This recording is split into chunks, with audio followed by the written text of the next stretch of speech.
What? Why are you shaking your head? You're welcome.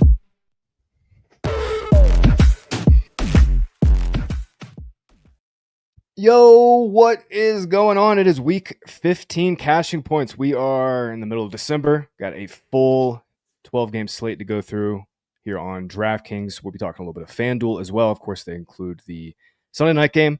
What's going on, everybody? It's good to be talking with you good people once again. Joined by my guys, Jake, Tribby, and HiLow. Boys, fun slate, kind of wide open. We were talking a little bit before the show. Always a good running back slate, but we've got some nice tight end values. Really fun quarterback and stacking slate, I think, as well. Let's jump into it. Let's jump right into it. We got 12 games on the slate, like I was saying. We will try to be as concise, but also as detailed as we can be. Ravens and Giants, we'll get this game out of the way at the top here. Ravens, obviously 16.5 point favorites. It'll be DeVito under center for the Giants. Totals 42.5. This is the biggest road favorite we have seen, Jake, in literally 3 years. I went back and looked. This is the biggest spread by a road favorite in 3 years. Derrick Henry is 8,300, and every single time the Ravens have won this season, basically, outside the last two, he's smashed. He's 8,300 now, though. He's hard to get up to. This is kind of a hard game to get up to as well. Obviously, there's game script concerns here, but like Henry can put 30 on the Giants in 3 quarters. What do you think about this game, man? Yeah, I mean, I think Derrick Henry, I don't have a ton of interest in this game overall for obvious reasons. I mean, the spread here is absolutely massive, and I really don't expect much from a New York Giants team that's implied for 14 and a half points by Vegas. But Derrick Henry feels like a pretty strong play. I like the running back chalk overall this week. I think guys like Chuba, Chase Brown, Rico Dowdle are all really solid plays. I do think if I'm going to get different at the running back position, it'll be trying to pay up for a guy like Derrick Henry or a guy like Saquon Barkley.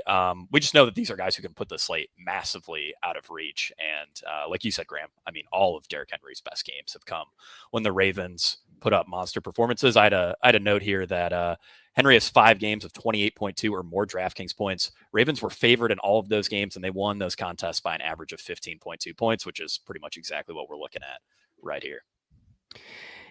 Yeah, HiLow. Henry's averaging basically 24 PPR points. You look at DraftKings, it's a little higher in wins. But again, he's 8,300. What do you see at the spot? Obviously, Ravens defense with Henry is a lot of fun, but Ravens defense is correctly priced up to 3,900 in this spot as well. Yeah, I was surprised to see Derrick Henry not garnering more ownership, to be honest. I started the week just like locking him in and seeing what I could build around him. And I think at the same time, we have to realize like he is a yardage and touchdown back. So if he's not scoring multiple touchdowns, he's highly unlikely to put up a score that's going to sink you. Or it's said another way that you cannot make up elsewhere. So like 25 points probably feels great, like from Derrick Henry at 8,300. You're sitting pretty, like you're feeling good about that score, but that's also not helping you win a tournament. When there's players like Nico Collins priced around him, I would say Saquon Barkley probably has a better chance of winning you a tournament this week. Tyreek Hill after seeing 14 targets last week. So there's a lot of pay up options this week that I think are going overlooked by the field. And one of them is Derrick Henry, because I thought he was going to be a lot more, chalky, but here we are in the land of tight pricing, and it's just really hard to get up to him. So, I mean, he's a phenomenal play on paper, but there are more paths to him failing simply for the fact that he doesn't catch a lot of passes. Yeah, that's exactly right. I think Chase Brown, Chuba are going to be your running back chalk. I'm with Jake. I do like that, but that's probably a little bit why we're seeing Henry at, 12, 15%. I'll be honest, I don't really have much else from this game. I'm not really like super excited to play Lamar. If I'm paying up at quarterback, it's probably going to be for Allen. Lamar and Andrews does make some sense though. Andrews obviously has some touchdown equity. Giants side is like pretty much a full fade. Any interest in 6,400 neighbors here, HiLow? No, not really. I actually have a little bit more interest in Slayton than I do Neighbors. Just for the chance that he catches a long one. That's really it. I mean, and he's not 6,400. He's 4,100. Yeah. So when we get to this like sub 5K pricing tier in player pricing at wide receiver, like there's not a ton of upside. DraftKings has been extremely stringent on the player pricing this year. So like you're talking Worthy's at 5,100, Elijah Moore 5K, Nick Westbrook-Akine, the touchdown machine, is 4,900. But it's like, where are we going for upside down here? And in large field contests, we have to kind of approach it through the lens of like, there probably is going to be, because of the state of the slate, because there's all these, like the median game total is higher, there's probably going to be like a 95% outcome down here somewhere. And you're fighting uphill if you do not give yourself access to at least, give yourself access to the potential to hit on one of those guys, which is really important in contests like the Millie Maker. I mean, you see it time and time again. The Millie Maker typically has a sub 3% owned guy that's priced down here that pops off for 24 points and he's on the Millie Maker winning lineup. You kind of need to give yourself access to those like potential 95% plus outcomes. And I think Slayton is just an interesting way to do that this week. Like that call. Basically, just don't play the chalk. Anytime a receiver's under 4,500 on DraftKings, just don't play the chalk, and you'll be doing better than most of the field. You're right. Receiver pricing is really tight. It's been tight all year. Tight end pricing, though, this week especially is not. We'll talk Brenton Strange here in this next game. We got Jets and Jags, just 3.5-point favorites going into Jacksonville. Totals 40.5. Jags have just been absolutely cleaned out by injuries. I mean, obviously, no Gabe Davis, no Christian Kirk, now no Evan Ingram. He needs labrum surgery. HiLo, I'll kick it back to you, man, for your thoughts on Jags on this side. Obviously, BTJ at 5,800 with Mac Jones is pretty interesting at this price. But Brenton Strange, I think, is a decision point at 2,500. What's your read?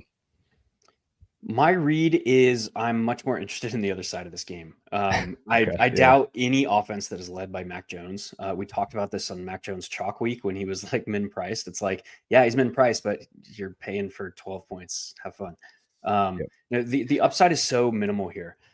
Now you have like add Evan Ingram to the number of injuries that they've had. Christian Kirk is out. Gabe Davis is out. Now Evan Ingram too. It's like, yeah, we like BTJ is awesome, but like, why are we so excited to play a player at like that is chalk? So a player at ownership that is helmed by these shit quarterbacks. It's a similar discussion with like the Titans this week. It's a similar discussion with Jake Haener. Like, we shouldn't be that excited to play these kind of like, even though they have a solid on paper matchup, they still are in a crummy offense and are being thrown the football by a second or third string quarterback in the NFL. So I am way less excited on some of these guys directly compared to like Jerry Jeudy for a little bit more. We'll talk about it shortly, but like Jameis has attempted 41 passes or more in 5 of 6 games. So I'm much more interested in spots like that where there is like you can make a solid case for upside than I am BTJ or some of these other guys with trash quarterbacks. So I'm with you on BTJ. I don't think that makes a whole lot of sense. Him projecting for probably 20 to 25%. I get it. The volume has been okay, but there's a lot of receiver plays. There's one in that Lions Bills game we'll get to that I like quite a bit, who's looking like under 10% easily. But yeah, I'm with you on BTJ with 2,500. Stone men Brenton Strange though. Jake, it's a little interesting, at least for cash games, right? Like you could definitely make the argument against it in tournaments, but for cash, it's going to be kind of hard to get away, I think, from some of these punt tight ends this week, especially if you want to pay up for Chase Brown, pay up at receiver. Oh yeah, absolutely. And I think I'm going to end up on a decent amount of Brenton Strange in tournaments just because I want to be able to get up to some of those guys. And he's kind of the only way you can do it in a lot of builds. 9.2 expected fantasy points per game, 9.8 fantasy points per game when Ingram was out for that 4-week stretch. Obviously not impressive numbers, but for a guy who's 2,500, that's a really strong return on value. And even if you say, hey, Mac Jones is 80% of Trevor Lawrence in terms of the production he's going to give you with Brenton Strange, that's still, 3.5x salary multiplier at a base level. I think that's pretty strong. And obviously if he catches a touchdown, I mean, you're probably going to need 25 out of Trey McBride to match that from Strange. So yeah, I like Strange a lot as a play overall. Obviously, pretty close to a must play for cash. And I'm sure he's a guy that I'll end up on a decent bit for tournaments. Even if the offense is pretty gross, he should still stumble his way into 4 or 5 catches here. So can we talk about the cheap tight ends real quick? Just like lump them all together. For Let's sure. go. All right. So we have like Jordan Akins, who was not trusted in a full-time role the last time David Njoku was out. Yeah. We have Brenton Strange, who's bare minimum with Mac Jones. And then we have Stone Smart for the Chargers in a pass funnel matchup, in an inside funnel matchup against a Tampa Bay Buccaneers team or with a quarterback or with an offense that has been much more pass heavy. So I simply prefer like Stone Smart over the other two in a vacuum on paper across the board. So I do think that paying down is viable at tight end, just because there's only like 2 tight ends that can burn you on the slate. And a potential, like, we don't know the status of David Njoku. He has a hamstring injury. I would expect he's either going to play or be hobbled. Or sorry, not play or be hobbled. So it's literally like Trey McBride, Travis Kelce, and then like maybe a half for Jonas Smith. Depending, I mean, he's been on a torrid stretch, and then he was like phased out of the offense till overtime last week. It was weird. But like, just on paper, like it's so clear to me personally that Stone Smart is the guy down here if you're paying down. Like, we expect that we've been attacking Tampa the entire season because of the game environments that they breed, and that only increases. Like, it gives you, if you think about like the path to a GPP viable score being like a road, a path on the road, giving these like different outs, like pass heavy matchup, an opponent that has been like high in pass rate over expectation against now like we have a banged up Lad McConkey, like all those things widen that path a little bit, give you a little bit more room to maneuver, give you a little bit more outs to hitting like our goal, which is a GPP viable score. So that's kind of my read on the situation with these lower priced tight ends. I also think there's other ways to go with the position. We'll cover here in a little bit, but I just want to get that out there. Yeah, I'm pretty much in agreement. I would put Strange and Smart in like pretty much the same tier, and then I think there's a huge gap before you get to Akins. A lot more uncertainty with the Akins role overall, but definitely hear what you're saying on Smart. I do think Smart will probably come in with a bit more ownership, but not everyone has adjusted to the Strange projection yet, so probably a better read on that. I think that's okay, to be honest. Yeah. Strange's role to me seems the safest. I mean, in 2 starts, he's been at like 70 and 83% of the routes. Stone Smart has like never made a start in his entire 3-year career, but they have nothing left at tight end. And then dope name, dude. Yeah, dude, he does. Yeah. And Joe pointed out in Discord his middle name is Cole, apparently. So shout out. Yeah, so you get the Stone Cole Smart. Oh, dude, that's a lock button. Come on. Yeah, you might be right. The game environment is significantly better for sure. We do need to talk Jets side. I've not been interested in clicking Aaron Rodgers' name all year, but he's 5,400 and he's super easy to stack with these receivers. I think this is the week, dude. I'll be honest. I'm not going to play it on my main tournament team, but I'm interested. What do you think? Oh, do we lose HiLow? I might have. I lost my tab for a second. He froze up. He got too excited talking about Aaron Rodgers. That's funny. Yeah, that's the Aaron Rodgers face right there. Yeah. No, it's just the best possible matchup against the Jags. We've been attacking this Jags team. They play a ton of man. And both of those receivers now are under 7K, Jake. Yeah. And I think that's the real argument here, is that this is kind of like a dumbed down version of the Rams Bengals type offense, where you're getting a very, very highly condensed passing attack. So the double stack is just super easy. You just play Rodgers, Adams, and Wilson all together. The matchup's great, but I still don't have a ton of faith in Rodgers' upside overall. I mean, we saw his best performance passing the ball in 3 years, his first 300-yard game since 2021, if I remember correctly. And we still didn't get GPP winning scores from Garrett Wilson, Devontae, or Aaron Rodgers. I mean, I guess you would have been happy if you played Devontae or Garrett as a one-off, but even then, still not great. So I'm pretty skeptical of the upside given this slate. If this was like a thinner 10-game slate, I'd probably be a bit more excited about it. I hear you. The only quarterback at the top that scares me, I mean, obviously Lamar can put up 35, 40 on anybody, but this week, really, the only guy at the top is Josh Allen. That scares me. And, when you punt with quarterback, we've got, I think, 3 pretty good ones this week. I definitely prefer Jameis because he's 100 more expensive. He's honestly easier to stack and it's cheaper. But HiLow, talk to me about, I think we got you back here. Talk to me about your Jets thoughts here.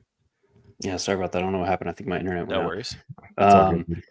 Yeah, I think it's so easy because we know, like, just like Jake said, like, we know where the volume's going. I mean, these, like, Devontae Adams and Garrett Wilson have combined for like 60% of the aerial production when they play together this season. So if like, and I hate to like read into narratives, but like, I have a feeling Aaron Rodgers is kind of playing out his career right now. And Devontae Adams, his good friend, probably isn't going to be in New York next year, even if Rodgers returns. So there is this like potential narrative that like Rodgers, being the meathead that he is, just wants to like throw a big FU to the league like in these last 4 weeks. I don't know. It seems silly, but like I think there is at least a chance where and his offensive coordinator Nathaniel Hackett is like his boy too. He came to New York because Rodgers told the ownership that he was effectively. So like there is a chance that all these guys are buddy and they're like, you know what, let's go smoke our stogs and let's just go play football like these last 4 games. We're not going to make, like, we're already eliminated from the playoffs. Let's just go have fun. So I don't know. Like if that happens, I couldn't pick a better matchup for them to be in right now, like against the Jaguars. Yeah. So there is the potential that like we see Rodgers for the first time in years, like not take every snap to 1 second before snapping the football and not like only throw it 24 times. Like, I don't know. I just think that's within the range of outcomes here. And if he's not going to be owned, I kind of want to be a little bit in on it. Yeah, it's the spot. Jags play some man too. Yeah, it's definitely the spot. I was going to say real quick, Breece Hall is probably going to play. Obviously, we don't have interest in him for DFS, but he's going to apparently try to play through this knee injury. Got a full practice in today. A little bit surprising, but definitely seems like he's going to try to play through it. All right, boys, we'll keep it moving here. Washington Commanders and the New Orleans Saints Commanders are 7.5-point road favorites. 43.5 is the total. Jaden Daniels, 7,500. Jake, he's obviously healthier, significantly healthier. Last 2 games, he was the top scoring quarterback in fantasy, put up 32.4 and 28.6 in his last 2 on DK. Obviously, running more. Huge question mark in this game is the game environment. Obviously, we got Jake Haener on the other side. You know, game environment ended up being a concern in that Titans game, and obviously Daniels put 30 on him then, but really, Saints, what's the likelihood that they keep this game close? Jake, what's your thoughts on Washington, and what's your thoughts on B-Rob here, 6,200 on this great running back slate? I kind of like B-Rob with Washington D. Yeah, I think that's the way I want to play this too. 68% of backfield carries, including both carries inside the 5-yard line last week. Obviously, no Austin Eckler, and the Commanders are huge favorites here. Robinson's fantasy points per game jumps about 30% in wins across his career. It's a great rushing matchup too. Saints' third softest schedule-adjusted rushing defense for running backs since week 5. So yeah, I think B-Rob plus Washington defense is the easiest way to play this game. You could argue for a little bit of Jaden Daniels plus McLaurin. McLaurin's tough because he always is a bit overpriced. Granted, with Noah Brown out, I think, the volume should be there. It's always hard to swallow, $7,000 price tag on a guy who's earning 13, 14 expected fantasy points per week. I think this is going to be one of the best weeks overall for volume for McLaurin, but that sort of assumes New Orleans can show up a little bit, or else Washington's just not going to need to throw much here. Yeah, Mark, you've just been all over this with McLaurin basically since the middle of the season. No Noah Brown is huge. Any interest in McLaurin? I mean, he is 7,200. It's kind of a hard price tag to get to, even with no Noah Brown. Yeah, it's really hard to click his name over a guy like Tyreek Hill's 2K or 200 more. Amon-Ra St. Brown is even only 400 more against. We'll talk about that matchup here in a minute, but I simply prefer other options in his pricing tier. If that burns me, if I die, I die type thing. Like, I'm okay. I'm okay. Jake Haener kills you. I'm okay getting burned by Jake Haener, and if Terry McLaurin, like, he could score multiple touchdowns, but it's highly unlikely that he does so and hits 100 yards. So like his path to 30 plus is probably fairly minimal here. And even with like Brian Robinson, he's seen over 18 running back opportunities only twice all season. So like we saw last week what this coaching staff wants to do if they have the game in hand. They're just going to bring in Chris Rodriguez. Like, okay, that's awesome. Fantastic. So like I started this week kind of circling the drain in this mid tier in running back pricing. And he was one of the names I was on. And I dug into the matchup and I dug into like the coaching tendencies. And I just like hard did a U-turn. I was just completely out after that. So I don't see any reason to go anywhere from this game. It's, I think, one of the ones that I've written off from the slate. So I hear you. The role has not been great. Like, it's definitely seemed like he's been capped. This is the healthiest he's been, though, man. Like, let's not forget he played through a knee injury. He played through a hamstring injury. They obviously are coming off the bye. I don't know. It's Cliff Kingsbury. He always does wonky stuff, but like, I don't know. This should be the healthiest he's been. And I think that if there were a spot to load him up with like 25 touches, like coming out of a bye, you're playing for your life in the NFC right now, playing for the, wild card. Rams just picked up another win too. So, I mean, they got to go. I hear you though. It could certainly be super tilting when Jeremy McNichols is getting the goal line carries in the third quarter or something. Saints side, man, I mean, we're Xing out, I think, Alvin Kamara with Hainer at 7,700. They played Kendre Miller a little bit last week, even without, Taysom Hill. They're still kind of trying to get Alvin Kamara off the field near the goal line, giving Kendre Miller some early down stuff. I think we can kind of just X out Saints, honestly. Yeah. We'll keep it moving. Bengals and Titans. Bengals 5-point favorites. Titans at home here. 46.5 is the total. Burrow doubles always in play. Obviously we have some questions, Mark, about the game environment here. Levis just put an absolute turd up against the Jags last week. That offense was an absolute nightmare besides Tony Pollard. Bajillion early down carries. Bengals defense is awful, though. This is a really tricky game, I think, from a number of angles. Chase Brown is still too cheap. But, I think the big question is just what kind of push the Titans are going to give here. What's your read, Mark? My read is that Joe Burrow is playing otherworldly football right now. So matchup be damn. Like, the Titans are a weird study because they have allowed the 5th most points per game, but they have allowed the fewest passing yards per game, the 2nd fewest total yards per game. Now, is that a function of like this defense is just shit in the red zone? No, I think it's a function of like their offense has been so atrocious. They're continually giving their opponents like poor or awesome field position. So when I see that, like I don't read too much into the fact that like, oh, we can't like play a quarterback against the Titans because they've allowed the fewest passing yards per game. Joe Burrow, dude, he's returned a 4x salary multiplier, his week 15 salary on DraftKings, 4 out of the last 5 games. He's had a floor of 25.26 fantasy points. He's hit 33 times. He's passed for 3+ touchdowns every game.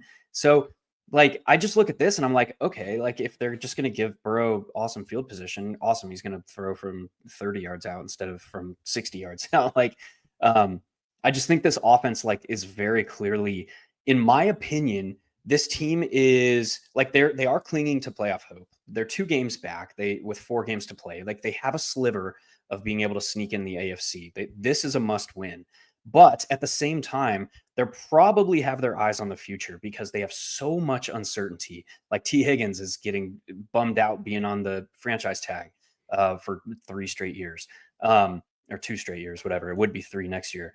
So I think that they are looking at this team and deciding like, do we have what it takes to keep this core intact moving forward? Because they've been to the Super Bowl, they lost with this same core. Now they tried to mix things around with Joe Mixon because he was getting towards the end of his career. I think they found something in Chase Brown. So like, in my opinion, this team just continues playing hard throughout the season because they are probably like Zach Taylor's probably not coaching for his job, but he is coaching for like a pitch to ownership or a pitch to GM being like, hey, we still got something here. Let's run it back type thing. So that's kind of my read on this situation. And when we get to this time of the year, we get into this like nebulous range of all this uncertainty. What are teams playing for that are already eliminated? Like these are professional athletes and they're getting paid to show up and play football. And if you're not a linebacker for the 49ers, like the guys are going to come and do that, right? We should expect that. So I don't know. I just think like Joe Burrow doubles, like Jamar Chase is on a heater. Except I would run Chase Brown in the double instead of T. Higgins. I think that gives you a little bit more upside. Like Chase Brown's averaged 6.8 targets per game in the 5 games since Zach Moss went down with a neck injury. So I think the upside is there. Whereas when you look at T. Higgins and Jamar Chase throughout their careers together, it's typically been one or the other.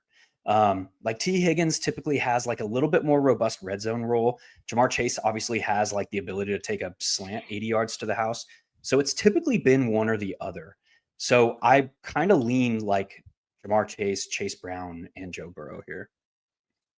Love that. I love that Chase Brown with Burrow call, just to give you access to all their touchdowns. Hilo, I did pull it up. Since week 8, Titans have given the worst opponent starting field position at the 33.5 yard line. So great call there. And Titans side, I guess, we've got to have a big play from Ridley. I mean, that's really like it. Yeah. It's either that or another 85-yard touchdown for NWI, Jake. What's your read on this game? Don't put that out. Sorry. I'm sorry. I'll do a lap. While Jake's talking about Titans, I'm doing a lap. Yeah, I mean, really the only guy I have interest in here is Calvin Ridley. Last week, Tajay Spears had a 41% route share, higher route share than Tony Pollard, which I think pretty much dusts Pollard on what is a great running back slate. Yeah. Ridley, 5th in expected fantasy points last week, leads the NFL in air yards. The volume's great. Will Levis sucks. This is the spot, though, against the Cincinnati Bengals pass defense where, every time you see them defending the pass, the wide receiver is open by 5 or 10 yards, like unfathomable amounts of separation teams are getting against Cincinnati right now. So yeah, this is, I'm totally good with Ridley this week. I like it in Burrow stacks. You definitely don't need to play Ridley in Burrow stacks, although I do have some concerns that Tennessee just won't be able to push. At the same time, I don't really anticipate Cincinnati would take their foot off the gas a ton. It's just not really something we've seen, though. The Bengals getting out to a big lead, even against Dallas on Monday Night Football. Cooper Rush was still able to hang a bit. So that is sort of the wild card with this game. But yeah, I want a ton of Burrow exposure here, and I'll mix a little bit of Ridley in. Yeah, I have no concerns over Bengals. Burrow's got, he's already got the bag. Well, multiple bags, let's be honest. He's trying to get his guys the bags, and he wants to put it on ownership. It's their fault. They were the one who brought up the Chase extension to begin with this summer and then drug it out. I have no concerns. I think Burrow, this offense, they're just going to keep chucking. Ridley is a really interesting decision point in this game, though, because like I said, I've got concerns that Titans don't push, but Ridley is still way, way too cheap for his role. We'll keep it going here. Another interesting game. Really interesting game. Dolphins and Texans. Texans are 3-point home favorites. 46.5 is the total. Jake, you and I were talking to Chris this morning. Our projections czar, Chris Wecht, doing a phenomenal job leading projections this year. We were talking, and he agreed. Miami is, I think, a little underrated in this game. Since Tua returned, they're right there in terms of drives ending in a score, right there with Buffalo since week 8 at 55%. This offense has been amazing. Yeah, it's dink and dunk. It's super boring, but it's efficient. They get it done. They don't turn the ball over. And Tyreek Hill finally came back to life last week, Jake. He's 7,400. What do you think of this game, man? It's really interesting. And current ownership projections, like besides Mixon, the rest of this game is like pretty, I think, significantly under-owned, especially on the Miami side. Oh, yeah, for sure. Another note on Tua, 2nd in the NFL in pass rate over expectations since he came back. Yeah. And it's in part because Miami just really can't run the ball. We've seen them move towards a lot more short passing stuff with Achane, with Johnny Smith. And this game just has a ton of playmakers. This is a game I'm really excited about. I know Hilo, over and over again on this show, you've harped on, what's going to be the spark. This game has 5 guys who could be the spark here. And that's really exciting from a, game stacking tournament perspective. I really like Tua stacks this week. I think you could even go the CJ Stroud route. There's a lot to love about this game. I'm pretty on just about every play. I will say Achane coming off a career high in snap share and expected fantasy points. It would have been awesome to see Raheem Mostert inactive again. It looks like Mostert's going to play here. So, that does hurt Achane's touchdown upside a bit, but, still a guy I want to play. He's, 60-yard touchdown machine, even though we haven't seen it a ton this year. The ability's still there. Yeah, A-Chain coming off the career high 82% snap rate last week. He's just earned more and more. HiLo, I want to get your thoughts on Texans, man, because they're the trickiest part to figure out. Like, Stroud's just not playing well. They've been passing more with Nico, but I still don't think it's aggressive enough. Really, Stroud has just become kind of a Nico Collins merchant, it's the catchable throw rate has not been good for back-to-back years. The accuracy, he kind of got away with it last year with some Houdini stuff on third downs. He's not doing it this year. Yeah. They're the trickiest team to figure out this week. I think Texans are. Besides Mixon, he's so easy to figure out. But this passing offense and Stroud, I think, is pretty tricky. What do you think, man? Yeah, excuse me, like Jake was talking about earlier, I don't necessarily think we need to say like this is the likeliest path for the production to go. What we know is that Bobby Slowick has been one of the most immalleable offensive coordinators in the first half. Like, it has been my way or the highway. He's going to do what he's going to do in the first half, and he's not going to make adjustments until the second half. And that has been absolutely maddening. Look at the rate at which this team finds themselves in long down and distance situations in the first half. It is worst in the league. So they're just consistently placing themselves in poor position for success. Last year was the same thing, and we kept harping on that all season. It was like, man, Slowick, do something different. Give us. We've seen actually 2 weeks ago was the first game with Bobby Slowick where I saw the first half he was near neutral in run and pass rate on first down. It was the first game all season. So we just do a little bit more of that, man. His situational tendencies have been absolutely atrocious. And he's cut from the same cloth as Kyle Shanahan, Sean McVay, Mike McDaniel, these guys that are known for being able to react and change their game plan. But for whatever reason, man, he doesn't enact that until the second half. So there's a couple of different things that could happen here. One, the Dolphins punch him in the mouth and score 2 touchdowns early and ignite that oh shit mode for him a little bit earlier. And 2, they connect on a deep ball to Nico Collins early, which could ignite this game environment too. So I'm less worried about saying how do the Houston Texans punch back? It's more of, can they punch back? And I think there's two very clear paths for that to happen. So I think, I mean, this is my favorite game environment of the week. I like it better than the Bills and the Lions. Because like you said, Tyreek Hill, Jalen Waddle, Jonnu Smith, Devon Achane, Nico Collins, even Tank Dell, last year kind of was a spark, but he's not really doing it this year. Joe Mixon, stop me when you find somebody that isn't capable of being a spark. So that's why this game environment is really, really interesting to me. And I think that the Dolphins last week reminded us that they can still win in different ways. And we had been talking for a while that oh, it's just Jonnu over the middle and it's just Devon Achane through the air because they can't run. And it's well, they came and showed us that they can still pass deep. And I was actually, Scott reached out to me late last week and he was like, hey, what do you think about Jalen Waddle this week? Because he's a too high heavy matchup, the quarters heavy matchup. That's typically where we've attacked Jalen Waddle. And I said to him, I was like, I think it's just Jonnu Smith because of the way that the offense has been functioning. And I looked really stupid when they didn't use Jonnu Smith until overtime. So I think last week was kind of a wake-up call for me, a reminder that these guys are still Tyreek Hill and Jalen Waddle. They are still capable of running a competent deep offense, even though they've been forced to kind of adopt this short area stuff.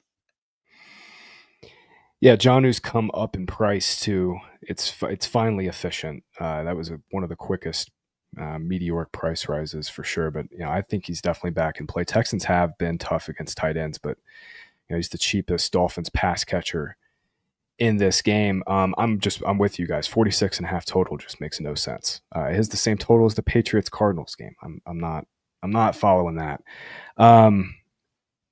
I'll just throw it out. 3,300 Dalton Schultz, Jake. Any interest? I mean, he's been awful all year, but the price is really cheap. And, Stroud is, if you want to build some Texan stacks, I suppose you could play Dalton Schultz.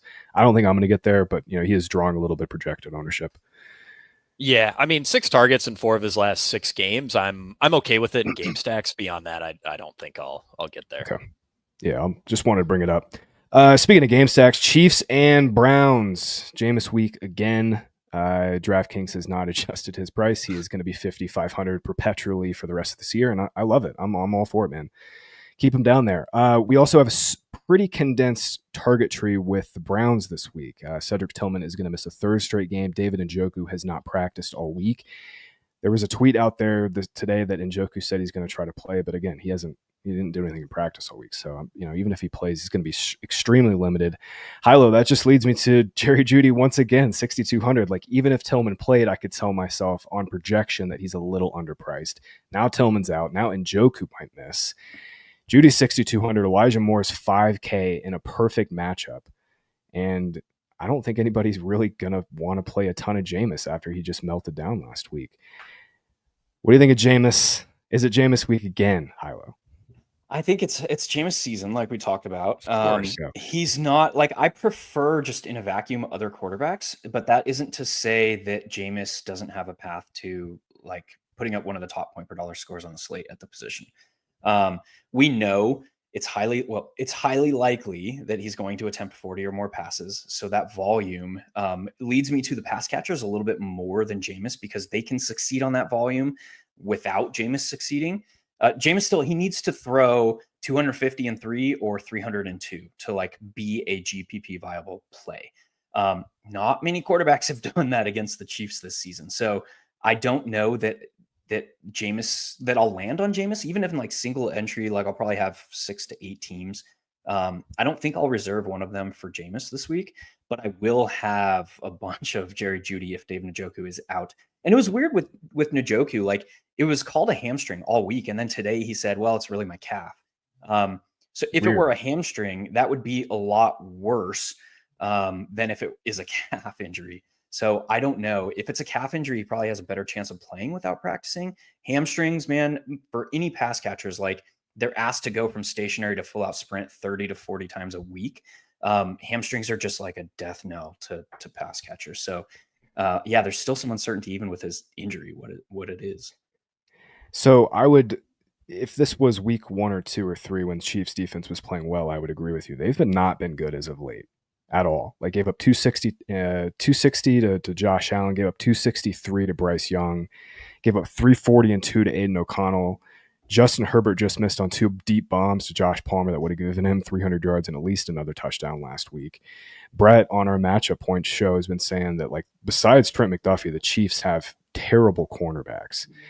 I don't know. Jerry Jeudy right now is like on a heater of all heaters, and he's only 6,200, and his quarterback is only 5,500. Like, I don't know. I don't think the Chiefs are like a great matchup. It's not the Jags, obviously. It's not the Panthers. It's not the Bucks, but it's like a neutral matchup, I think, as of late. And their pass rush hasn't been as good as of late either. I'm definitely interested in some Jameis. We got to talk Chiefs side, Mark. DeAndre Hopkins, 5,300, Kelsey, 5,700. I think that's really the only 2 ways I'm looking to play this. Isaiah Pacheco's role has just not come up at all. It still doesn't feel great clicking either one of them. I mean, even though the prices are decent, Hopkins has been better against single high coverage this year. Browns obviously play a ton of single high. But what's your read here, Mark, on Chiefs? Yeah, man. Ever since Juju Smith-Schuster came back, it's like they don't need DeAndre Hopkins to play that like alpha, like featured role. Yeah. Yeah. So like they're just mixing in Juju. They're playing Justin Watson. Xavier Worthy actually led the team in snaps last week at wide receiver in the mid 80s, or mid snap rate, we'll say, in the mid 80s. So yeah, I mean, like when I look at how the Browns are structured, they're so aggressive on defense that they're giving up all these big plays. So it almost makes me like Xavier Worthy a little bit more, even though like he hasn't necessarily shown that deep like he's made so many mistakes on deep balls this year, like stepping out of bounds and like doing all this boneheaded stuff. He's stepped out of bounds on like 3 deep passes this year already. It's absurd. I'm not one to bitch about props, dude. These guys are so good. But like, I had a 33.5 over on Worthy in that Bucks game, and he would have had it on that one On the play, first catch, yeah. on the first catch, and then they didn't target him again because they're like, "F Yeah. you, man! Like, get out of here." Here, take some carries. Yeah, dude, you can get your wind sprints in out there for the rest of the game. Yeah. Jake, you got any read on Chiefs? Because like, I want to play Jameis, but I'm just like not stoked to play Chiefs right now. Yeah, it's really tough. I mean, DeAndre Hopkins is out there for about half the routes, and that's a hard sell. Travis Kelce is notably underperforming his expectation, which even for a guy of his price, it hasn't been that great. 15.5 expected fantasy points over the last 3 weeks. That's okay. Maybe you could argue there's some hope for Pacheco. I mean, obviously he's been way better than Kareem Hunt. He was only at a 47% snap share last week, but 67% of backfield XFP. This could be a classic case of the guy was injured. We're just going to remove the empty calorie snaps and we'll give him all the high value touches. Even so, pretty brutal matchup. And that kind of makes me want to agree with Hilo there on the Xavier Worthy call. I think it's totally fine to just play Jameis with 2 pass catchers and not bring it back with any Chiefs, because this offense could be really spread out and, obviously still be successful. But if this game goes, way over the total, I'd imagine it's because Kansas City hit on a couple big plays from Xavier Worthy. Maybe we got a Jameis pick 6 in there too. I also wanted to talk about Elijah Moore. Chiefs are the league's most extreme slot funnel. Moore would probably benefit the most from any sort of vacated short area targets from David Njoku. He's earned better usage than Jerry Jeudy over the last 3 weeks by expected fantasy points. It's been really, really tight by XFP. So I think there's some serious juice for Elijah Moore. And I know, Hilo, I'd imagine you're probably a bit more down on Elijah Moore because he's not getting, quite the deep routes quite as many deep routes as Jerry Jeudy. But in terms of average depth of target, they're pretty close to each other. Judy's around 12.5, Moore's around 11.5. So I do still see some big play upside for Moore. And 4 or 5 weeks ago, we were writing Jerry Jeudy off as largely dust in favor of Cedric Tillman. And with how condensed, usage has been in this offense, I wouldn't be shocked if Elijah Moore ended up getting the outlier game, among these receivers. And it should just be so condensed, right? With no Tillman and a beat up Njoku. Yeah, I think the biggest thing with this game, with this side of the game, is where do the touchdowns come from? Since Jameis Winston took over under center, David Njoku has seen 7 end zone targets. The next closest player has 2. So it's like and that next closest player is Cedric Tillman, and he's out. Like Jerry Jeudy has seen 1. Elijah Moore has seen 1. So where do the touchdowns come from with the 2 primary red zone threats in this offense out against a Chiefs defense that, while they're giving up yards, they have locked down in the red zone? So that kind of is part of the discussion of why I was a little bit lower on Jameis. Like, the pass catchers can get there on volume and hope that they luck into a touchdown, and they're good. Like 100 yards and a touchdown, you're golden at your price. Jameis has a little bit fewer paths to that fantasy viability via the equation we talked about earlier. So that was kind of where I was looking at. David Njoku has just been the guy for Jameis in the red zone. He just up the seam every time. Double coverage doesn't matter. He's huge. It's where do the touchdowns come from? Yeah, he's just throwing up jump balls, YOLO balls to Njoku in the red zone. It's not just the red zone, though. Last 2 games, 28 and 29% of the targets, which is crazy for a tight end. So we're just pulling a massive amount of volume out of this offense. And Jake, I like your call a lot on Elijah Moore, just, kind of that shorter area role. Hilo, it sounds like you're just all over Brown's one-offs, just Jeudy, Moore, kind of where those guys fit on your teams, as opposed to, stacking up this game, which I think just makes a ton of sense as well. All right, last game of the early window here, guys. Cowboys and Panthers. It is Chuba Hubbard chalk week, Jake. He's just 6,500. Obviously, Jonathan Brooks repopped his ACL. Man, pour one out for the rookie. Just basically one of the worst seasons I've ever seen for a rookie running back ever. But Chuba 6,500. Rico Dowdle's also 6,100. So we have 2 of the premier value running backs on this slate. Obviously, Hubbard has just been lock button. To start this year, at least when he was in the 5K range. Now he's back up to 6K range, but it's just way, way too cheap for this role. Last week literally did not come off the field. Are we jamming Hubbard chalk, I guess, is the question. What's your read? Yeah, I mean, I really, really like Chuba Hubbard this week. It's not just Jonathan Brooks, too. They lost Raheem Blackshear to a chest injury. Miles Yeah, no Sanders is Miles still on Sanders. IR. Yeah, it's Mike Yeah. Boone is Yeah. going to back him Mike up. And Boone. Oh, yeah, and baby. obviously I'm a huge Mike Boone fan. Went to my alma mater, but come on, he's not going to compete for real yeah. touches here. Dallas has allowed the second most rushing yards per game, seventh most fantasy points per game to opposing running backs. Our big problem with Hubbard for most of the season, even when he was earning these monster workloads, was that Carolina just couldn't put up points. They couldn't win games. They're favored here. They're a home favorite. This is just a great spot. Hubbard averages 27 DraftKings fantasy points per game in the Panthers' 3 wins this season. I mean, really just nothing stopping him from earning every single high value backfield touch. Plus, Bryce Young's playing a little bit better, so Carolina should be able to move the ball a bit here. Yeah, really excited for Hubbard. I think this is kind of the classic game where either running back plus the defense makes a lot of sense. Yeah, that was my thought too. Is like the way to get a little weird with Chuba in this game is to play it with Panthers D, but they're 2,700. I wish they were a little cheaper at the punt range that they're usually at, but Cooper Rush has not been good. And yeah, this is the first time literally in 2 years that Panthers have been favored. They haven't been favored since week 15 of 2022. Hilo, Chuba is going to be 40 to 45%. What's your GPP read here on Hubbard? Honestly, the workload and the matchup and everything we Yeah. look for to like identify a good on It's hard to paper get off play, of. it's really hard to get off of. So Yeah. I'm looking at, do I need, like, what are the chances that he buries you on the slate? I mean, he's still going to need multiple touchdowns. It's the Panthers. So is that within his range of outcomes? 100%. But there is also like viable merit to saying, like, hey, he doesn't score 2 touchdowns and he puts up 22 to 24 fantasy points, and you can make that up elsewhere. The other side of that is like, there is a path to just both running backs, this just doing battle the entire game.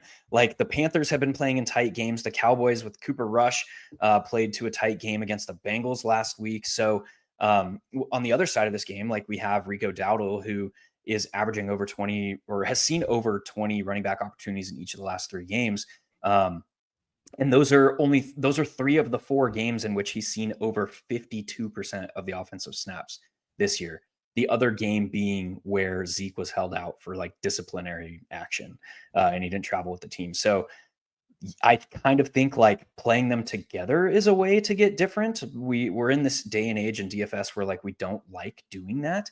I think playing them together is interesting. I think they both can hit like 25 fantasy points, and now you're kind of cooking because of the salary allocation.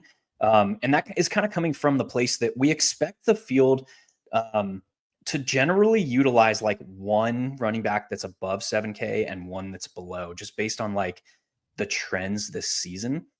You're probably going to see 70% of the field this week that utilizes one running back that's above 7K and one below. So if Chuba is satisfying the one below on like, we'll say just 40% of that 70%, like now we're looking at like, you're already talking about 28% of the rosters in play roughly that are going to have Chuba Hubbard with a running back that's priced over 7K.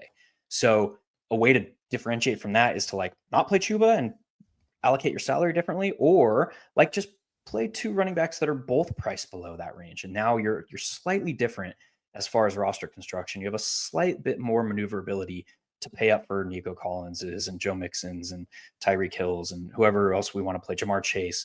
So that's kind of how I'm reading this situation. Like it's more in the theoretical realm than just saying like, is he a good play or not? Because he's very clearly like a really good play. Nice. Yeah, I don't think I can get off of Chuba either, but I do like that call. And especially this week, I don't think a whole lot of people are going to be paying down, you could play Chuba with, we'll talk Rachaad White here in a moment. Rachaad White's about to get a bananas roll with Bucky Irving out. I like that call a lot. It's just, it's been harder to pay up at receiver, but certainly this week, 2 great ones at the top with Jamar Chase and Nico Collins. So, Hilo really, really like that call. Beyond that, man, we could talk some Thielen here at 5,400. He's just mispriced. Obviously not dust, Jake. He's looked terrific the last 2 weeks. Pretty good matchup too. They'll get Jalen Coker back, but I don't think that really impacts Thielen's role. If anything, they'll just, I think, play him out wide more. Thielen, that is. Yeah, beyond that, any interest in Thielen and, not playing Bryce Young, obviously. But Jake, what do you think about Thielen? Yeah, I mean, by all metrics, effectively, Thielen is, a low-end wide receiver 1 right now, and he's not even close to priced like it. So I totally get it from that perspective. I am just kind of worried, as Hilo sort of highlighted, that this is going to end up being a running back battle, a game that plays pretty slow, and that's not necessarily conducive to a huge score from Thielen. I imagine, in like a 150 set, he's a guy I'll have a little bit of exposure to, but I'm not super excited about. Makes sense. All right, we'll keep it going here to the afternoon slate. Starting, all the games are at 425 this week, which is nice. Patriots and Cardinals. Cardinals are 6-point favorites. Totals 46.5. Jake, I'll kick it back to you, dude. Kyler is a lot cheaper now than he was 4 or 5 weeks ago. This is the cheapest he's been all year. It's a good matchup, but he is going to be, I think, pretty popular at 6K. Kyler's had some big, roller coaster kind of scoring type weeks. They've been pretty easy to identify. That Rams game back a couple weeks ago, then they played the Dolphins. He played well. Other than that, this is a good matchup, but Kyler's just never really been a guy that I don't think any of us have been concerned about burying us, and now he's going to be chalk. What's your read here on Kyler and the Cardinals? Yeah, I think Kyler's a pretty tough click for me. It's a good spot, and if he was projecting for 5% ownership, I'm sure I'd be pretty excited about it. But I don't like him dramatically more than any of these other quarterback plays that we've talked about, and he's projecting for dramatically more ownership. That's right. That certainly makes it tough. I also think there's relatively little stopping Arizona's offense from just flowing through James Conner. 22 opportunities last week. New England is the second softest schedule adjusted rushing matchup. Yeah, I wouldn't be shocked if this was a Conner game. Obviously, ownership reflects that too.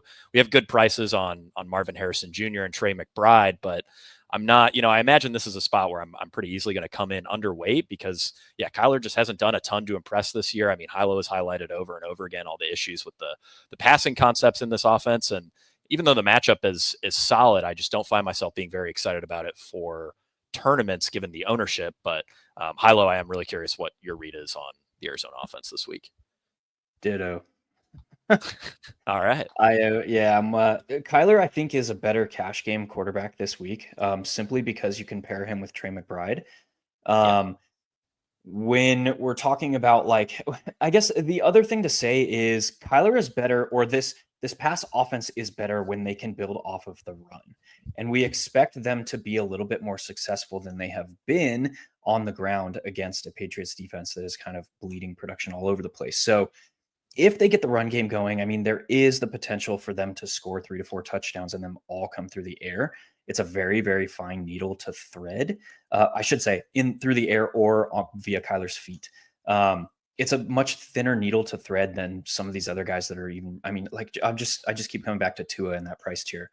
The other thing is the Cardinals, it has been all the way since week 2 since they have played a team that is in the bottom half of the league in passing defense.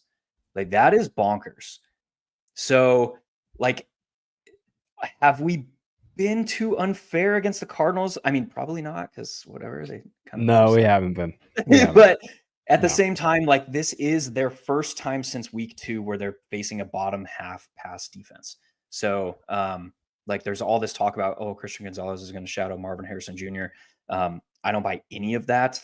Christian Gonzalez is only as good as the structure of the rest of the defense, and that is not good. So I think if you're playing Kyler, you're saying that this game environment takes off. So to me, there's a very clear way of doing that. It's just a Kyler double. I'm playing him with Marvin Harrison. I'm playing him with Trey McBride. Thank you. And I'm probably forcing a Patriot on it too. And that just feels really, really uncomfortable. But I think that's the way to optimally play Kyler if you are.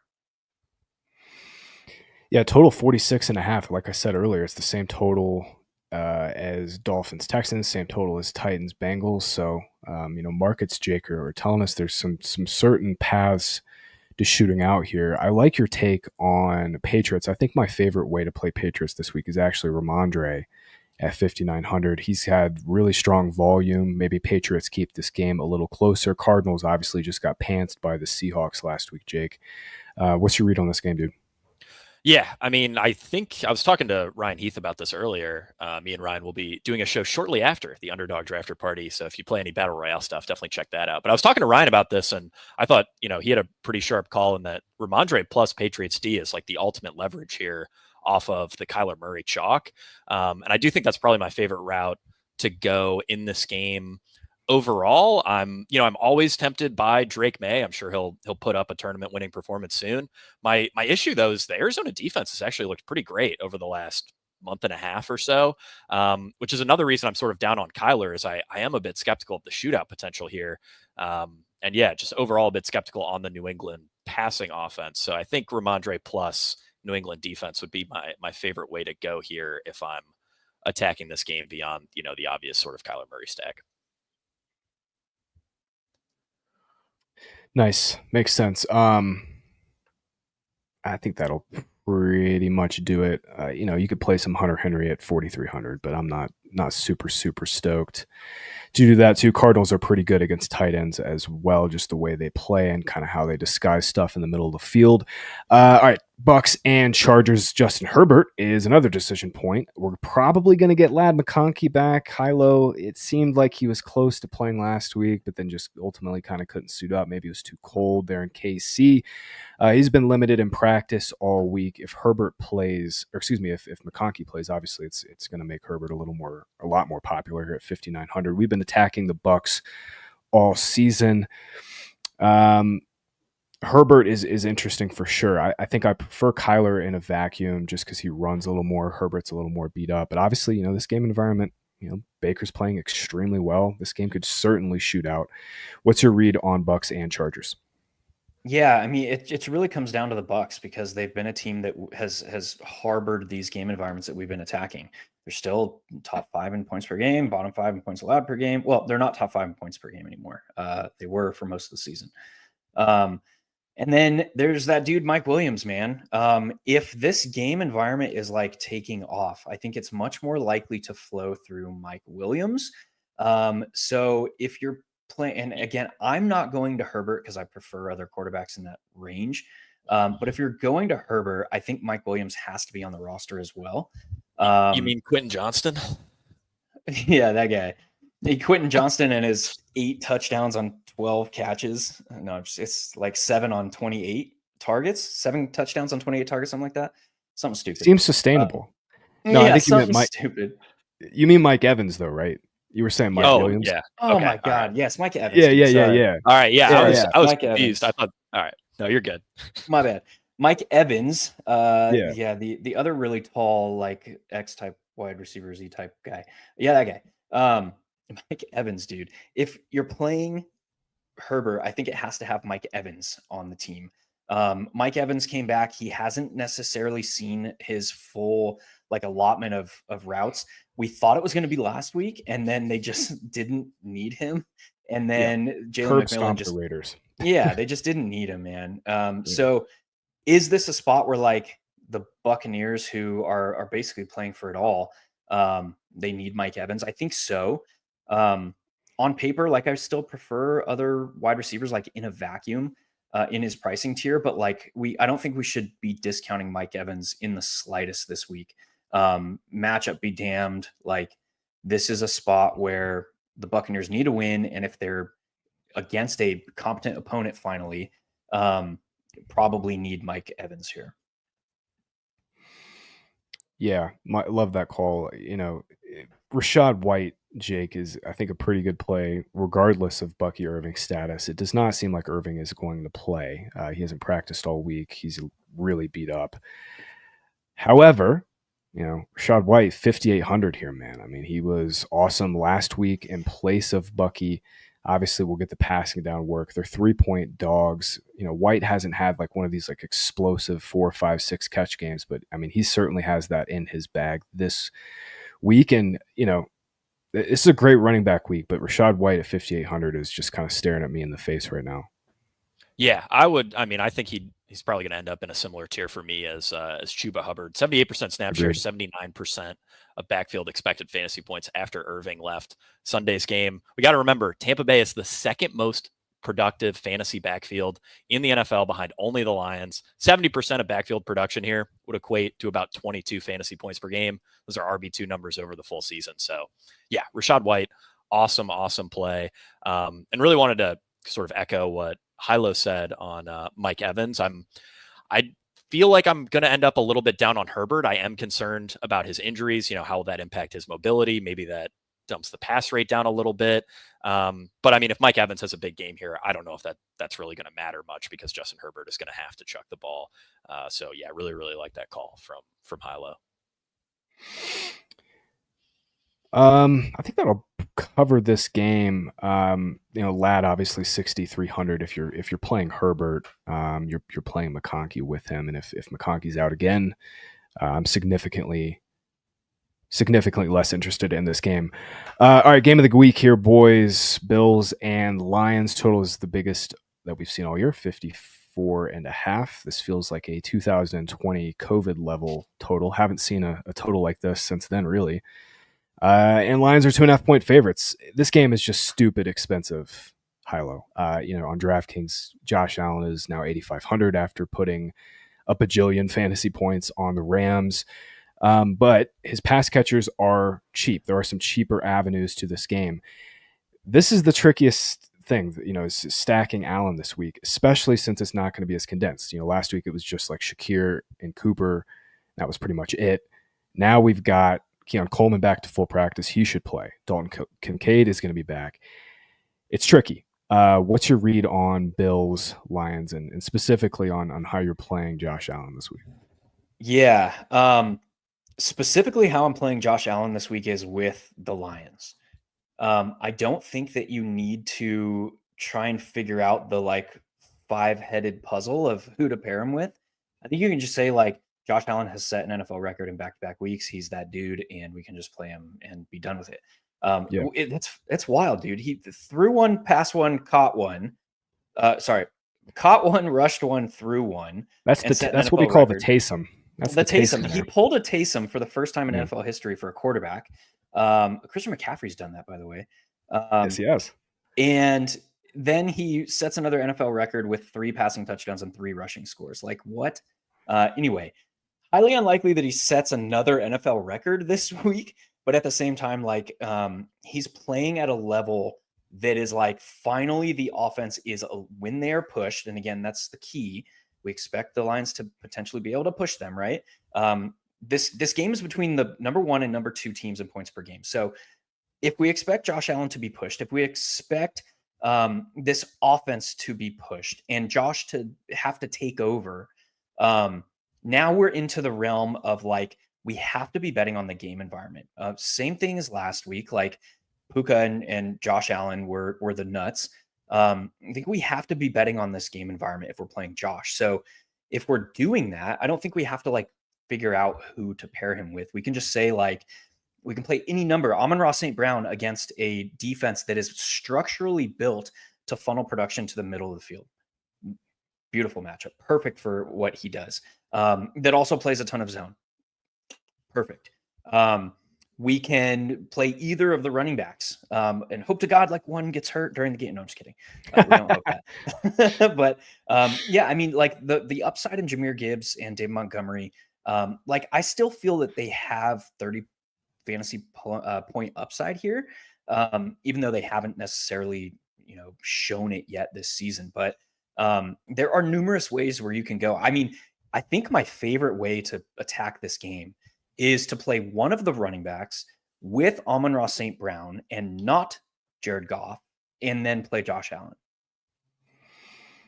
Yeah, I like that a lot. Amon-Ra obviously has got 30-point potential in this game for all the reasons you just lined up. However, it's been a lot more spread out as of late. We've seen Laporta's target share really come up. He's been at 17% or higher in 4 of their last 5 games. J-Mo's also been consistently involved, right in between that 16 to 18 to 20% range. And it's not just the deep stuff anymore with him. They're giving him legitimate over the middle intermediate usage. guys, I'll be honest. I think Jameson Williams, he is my favorite tournament play of the week at 5,600. And I love him just with Josh Allen. I do, just the GPP bro in me, HiLo, I have to stack Allen. Jake, I will say 5,300 Amari Cooper is pretty interesting. Lions have been a lot better against slot receivers as of late too. The problem is, it's kind of like the DeAndre Hopkins corollary. Like, we have not seen Cooper play in a full-time role. They've got all their dudes back. Keon Coleman's going to be back now. It's so tricky to stack Allen. But Jake, I got to get your thoughts on this game, man. Yeah, I really want to echo what HiLo said on the Detroit side. I love both the running backs. Amon-Ra is easily my, I think, favorite high-priced wide receiver on this slate. Bills are a slot funnel, play a ton of zone. Lions have a top 7 pass blocking grade in our offensive line, defensive line matchups tool. St. Brown leads the NFL in fantasy points per route run on plays where Jared Goff is not pressured. But yeah, on the Bills side of this game, obviously, we want to get exposure to Josh Allen here. He's a guy who has averaged an absurd 31.7 DraftKings fantasy points per game in his 16 career games with a projected total over 52. Really, really like him.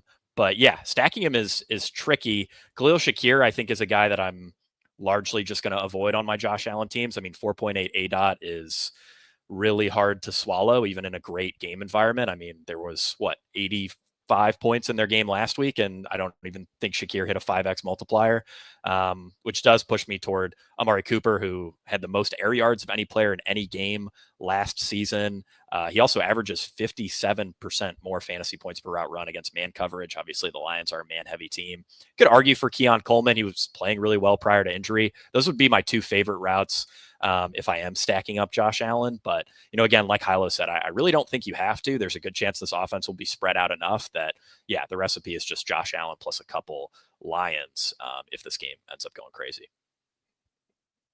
Like that. And I don't think anybody's going to want to play Laporta this week. And I kind of think that's wrong too. I'm definitely playing a little bit of Laporta in some game stacks with 44 at 4,400.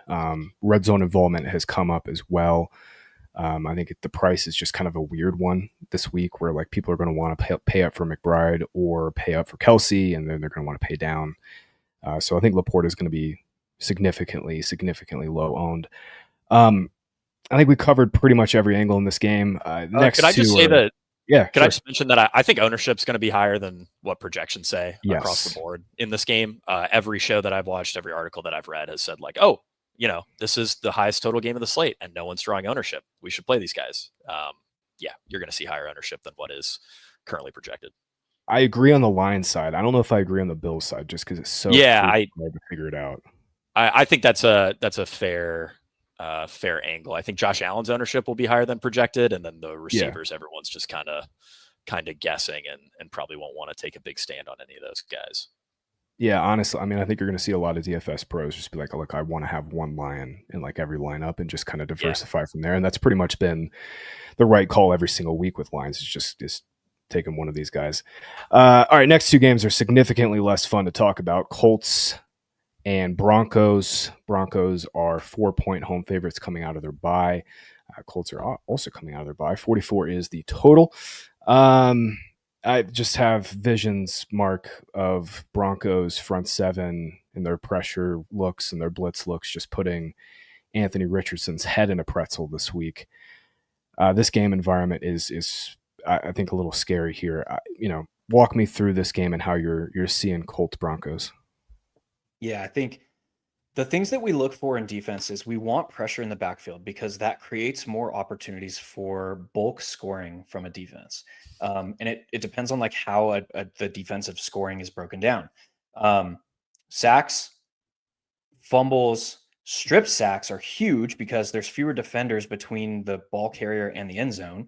And then pressure in the backfield also creates opportunities for things like interceptions and stuff. So we know that like defensive scoring is extremely variant. It's the most variant position because it's such a wide spread of how they score their points. So what we're really just looking to do is pick a defense that is in a really, really good position to generate a lot of pressure in the backfield. The Colts are allowing a pressure rate of 30.3% on their offensive line. And the Broncos are top 5 in blitz rate, top 5 in pressure rate, they are going to throw the house at Anthony Richardson. They're probably going to have to alter how they do that because they have to account for the fact that he is able to take off with his legs. But we're probably going to see Anthony Richardson kind of put in the blender here. So they are one of my probably the top defense for me this week.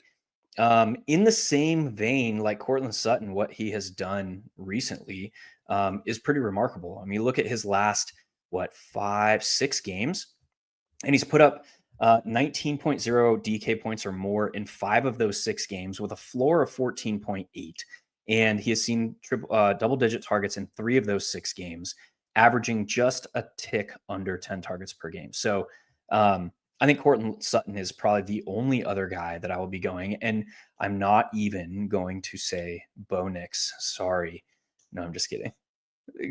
we got the Bo Nix stand in the background.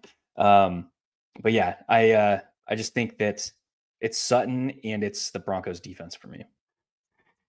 Yeah, I am a Bo Nix stan as of like 8 weeks ago. I picked up Bo Nix a ton in seasonal leagues. I'm with you though. He's 6,300 now on DK. He's the right price. I was playing him a little bit 5-6 weeks ago when he was 5K. He's not running as much, which is a concern for me. Just obviously really hurts the upside.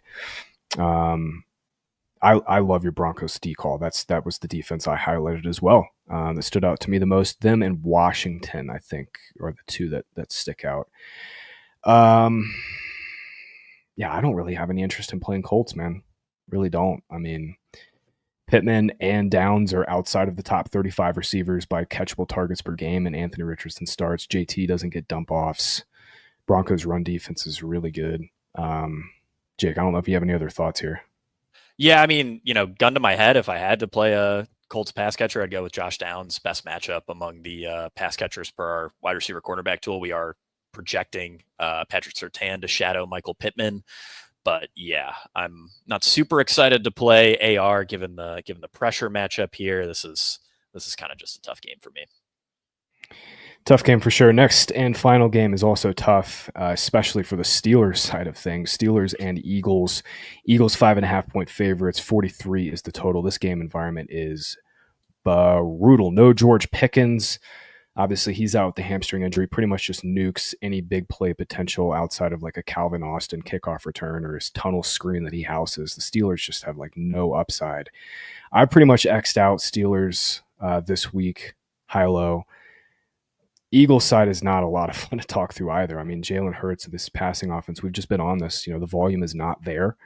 It's still not going to be there. This is their identity. They're going to run the ball at will. That's what they do. They're even against Pittsburgh, again, a good run defense.